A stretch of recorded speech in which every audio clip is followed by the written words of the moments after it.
बिस्मिल्लाहिर्रहमानिर्रहीम, अस्सलाम वालेकुम। आज मैंने बनाए हैं सुहांजना मटर चिकन और बहुत ही टेस्टी मज़ेदार बन के तैयार हुआ है। सबसे पहले हमने सुहांजना को अच्छी तरह से साफ़ कर लिया था, फिर धो लिया था 3 से 4 मरतबा, क्योंकि बहुत ज़्यादा मैल वगैरह होती है इस पर। तो इसके बाद इसको बॉयल कर लिया था 2 से 3 बार। इसका पानी निकाल के फिर न्यू पानी डाल के इसको बॉयल किया है। यहाँ से जो है ये बहुत ज़्यादा थोड़ा सा कड़वा था, तो इसको जो है अच्छे से वॉश करना, धोना और पकाना बहुत ज़रूरी होता है। अगर आपको लगे कि ये कड़वा नहीं है तो आप इसको एक बार में भी बॉयल कर सकते हैं। इसके बाद एक पतीले में मैंने लिए है चिकन और घी। इसको अच्छे से फ्राई कर लेंगे चिकन को। सबसे पहले जो इसको फ्राई करेंगे चिकन, क्योंकि इसमें थोड़ी सा कच्चापन होता है वो ताकि ख़त्म हो जाए। अगर हमने इसको ऐसे ही ग्रेवी में डाल देना था ना, तो जो टेस्ट हम चाहते हैं वो नहीं आता। तो चलें जी, चिकन को अच्छे से भून लेना है और यहाँ तक कि इसका गोल्डन सा कलर आ जाए। उसके बाद मैं आपको बताती हूँ कि इसका नेक्स्ट जो स्टेप है वो किस तरह से इसको कुक करना है, ताकि जो सुहांजना चिकन मटर है वो हमारा इतना टेस्टी और मज़ेदार बने ताकि खाने वाले उंगलियाँ चाटते रह जाएँ। इसके बाद ये देखें चिकन जो है अच्छे से भुन चुका है। अब जी मैं इसमें डालूँगी प्याज बारीक कटे हुए। प्याज डालने के बाद दोबारा से इसकी भुनाई कर लेनी है, क्योंकि प्याज जो है इस तरह से हमने भूनना है। ये देखें पैने में भी चिकन लगना स्टार्ट हो गया। अब देखें टमाटर, थोड़ी सी हल्दी और ये है हरी मिर्चें, अदरक और इसके साथ ही था लहसुन, टमाटर और ये हमने पीस लेना है। चाहे तो आप इसको साबुत भी डाल सकते हैं, लेकिन इसका मैं पेस्ट बना के डालूँगी। तो इसमें आपने जो है घी, थोड़ा घी या ऑयल आप डालते हैं तो वो काफ़ी मिकदार में डालिएगा, क्योंकि सुहांजना जो है घी ज़्यादा एब्जॉर्ब करता है। ये देखिए तमाम पेस्ट हमने इसमें चीज़ों का बना के डाल दिया और ये है टमाटर का पेस्ट। तो ये डालने के बाद हमने इसको पका लेना है 3 से 4 मिनट के लिए। इसके बाद जो है इसकी घी जो हमने ऑयल डाला है वो ऊपर आना स्टार्ट हो जाएगा। साथ ही हमने इसमें ड्राई मसाले डाल देने हैं, नमक, गरम मसाला, सूखा धनिया और साथ ही हमने, अगर आपको हरी मिर्चों का टेस्ट थोड़ा सा कम लग रहा हो तो आप इसमें लाल मिर्चें डाल सकते हैं। हरी मिर्चें थोड़ी सी स्पाइसी थी तो इसमें मैंने लाल मिर्चों का इस्तेमाल थोड़ा सा कम किया है। तो इसी तरह से अच्छे से मिक्स करने के बाद इसको पकने के लिए छोड़ देंगे। 6 से 7 मिनट बाद आप देखेंगे कि इसका जो है घी या ऑयल ऊपर आ चुका है और अच्छे से इसकी हम दोबारा से भुनाई कर लेंगे, ग्रेवी को पका लेंगे।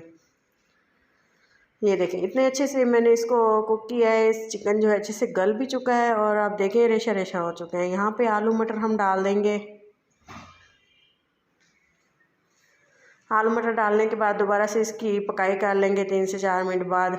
और थोड़ा सा मैंने इसमें पानी भी डाला है और इसके बाद सुहांजना बॉयल करके पानी इसका निचोड़ दिया था, अच्छे से मैश कर लिया था। और साथ ही मैं इसमें डाल दूँगी हाफ़ प्याली दही। दही अगर आप इसमें नहीं डालना चाहते तो ना डालें, आपने टमाटर भी हमने पहले से डाले हुए हैं। अगर आप डाल देंगे ना तो बहुत ही अच्छा सा टेस्ट आएगा, जो कि बहुत ही ज़्यादा यम्मी लगता है।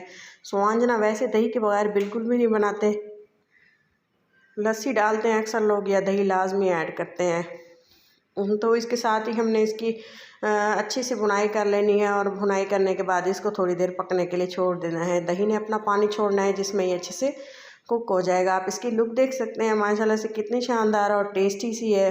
उम्मीद है आपको ज़रूर पसंद आएगी। आप भी इसी तरीके से बनाएं और इन्जॉय करें। सुहांजना दही और ये सारी चीज़ें डालने के बाद 5 से 7 मिनट इसको पकाना है और इसके बाद इसको फाइनल कर देना है, क्योंकि यहाँ पे हमारा जो सुहांजना है वो पानी डालने के बाद हमने इसको 5 से 7 मिनट तक पकाना है और इसके बाद ये हमारा फाइनल हो जाएगा। कंसिस्टेंसी आपने अपनी चॉइस के मुताबिक रखनी है। आप इसको खुश्क रखना चाहते हैं तो खुश्क रखें, थोड़ा सा आप इसमें मॉइस्चर रहना देना चाहते हैं तब भी आपकी मर्ज़ी है। तो इसी तरह से हमने इसको मैंने बनाया, साथ ही मैंने इसको मिक्स भी करती रही थी और एंड पे हमने थोड़ा सा हरा धनिया और हरी मिर्चें डाल देनी है। तमाम पानी जो इसका ड्राई हो चुका है और फिर से इसकी भुनाई भी हो चुकी है। यहाँ पे आलू और मटर बहुत अच्छे से घुल चुके हैं और मटर चिकन सुहांजना हमारा बिल्कुल तैयार है। तो आप भी इसी तरह से बनाएं घर पे आसानी के साथ और इन्जॉय करें। सर्दियों का मौसम है, इसके बहुत सारे फ़ायदे हैं जोड़ों के दर्द के लिए और शुगर के मरीज़ों के लिए बहुत ज़्यादा फ़ायदेमंद है। अगर इसके फ़ायदे बताने बैठें तो 1 घंटा लग जाएगा। तो यकीन माने इतनी शानदार और टेस्टी रेसिपी आपने पहले कभी नहीं घर पे बनाई होगी। आसान तरीके से बनाना बताया है। तो ये देखें, कवर लगा के हल्की आंच पे इसको पकने के लिए छोड़ा है। आप देख सकते हैं कि अगर आप इसको आग पे बना रहे हैं, आग वाले चूल्हे पे बना रहे हैं, तो इसका टेस्ट 2 गुना बढ़ जाएगा। तो इसको करते हैं जी डिश आउट। गर्मा गर्म रोटी के साथ, पराठे के साथ इसको खाएं, बहुत ही मज़ेदार और सेहत के लिए बहुत ज़्यादा फ़ायदेमंद है। तो इसी के साथ दें इजाज़त, मिलते हैं किसी अच्छी सी नेक्स्ट वीडियो में। तो अभी तक अगर आपने मेरे चैनल को सब्सक्राइब नहीं किया तो सब्सक्राइब भी कर लें और इसे अपने अपनों के साथ शेयर भी करें, और चैनल वीडियो को अच्छी लगे तो वीडियो को लाइक भी कर दें। तो इसके साथ मिलते हैं किसी अच्छी सी वीडियो के साथ। तब तक के लिए अपना और अपनों का बहुत सारा ख्याल रखें। और वीडियो अच्छी लगे तो वीडियो को ज़रूर लाइक किया करें और कमेंट्स करके बताएं कि मेरी ये रेसिपीज़ आपको किस तरह से लगती हैं। तो इसके साथ ही अल्लाह हाफिज़।